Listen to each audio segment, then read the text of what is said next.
Your Kreg precision router table insert plate is designed and manufactured to provide a flat, stable, strong, and versatile platform for your router.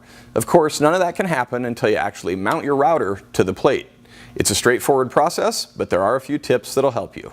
To mount your router, you'll use the holes that normally hold the router subbase in place. Some router table insert plates come with a bunch of holes to try to accommodate every router out there.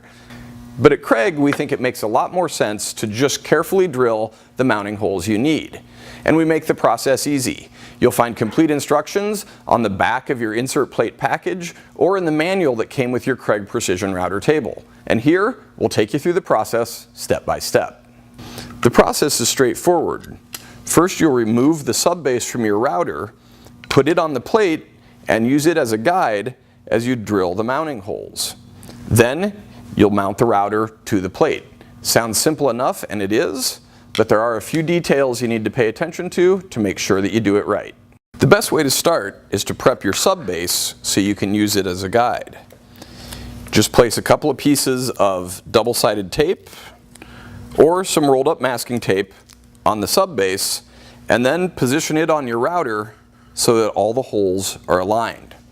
Now, turn the router so it's pretty squared up like you think it would be in the router table, and make sure you have access to the power switch and all the adjustments. Next, grab the plate and bring it up so that you have the Kreg logo facing toward you.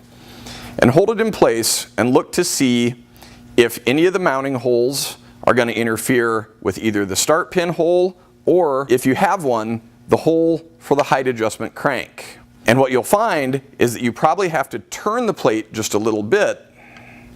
Then you can press it in place lightly, and you'll see that the router isn't going to be straight. It's actually going to be angled a little bit in the table, but there's still access to the switch and to the other controls. So now you can pull the base off with the subbase in approximate location, and you're ready for the next step. The next step is to make sure that your router will be centered, and you'll do that using the targeting pattern that's engraved in the underside of the plate. Just pull your subbase up, making sure not to rotate it, and position it so that you have an even gap by the nearest line on all four patterns. Once you're confident you have it in place, press it down and you'll be ready to drill the holes. If you have a drill press, use it because that's the best way to ensure straight perpendicular holes. And be sure to select a drill bit that's sized to match the holes in the subbase. Place a piece of scrap wood under the plate to reduce chipping as the drill bit passes through. If you're using a hand drill, make sure you hold it perpendicular to the plate as you drill. A small block of wood with a line drawn on it can help you do this.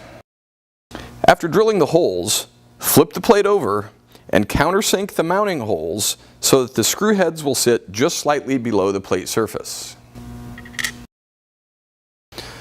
All that's left now is to mount the router to the plate with screws.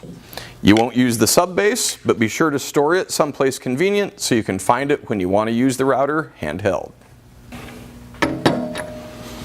So all that's left to do now is to drop your plate into the table,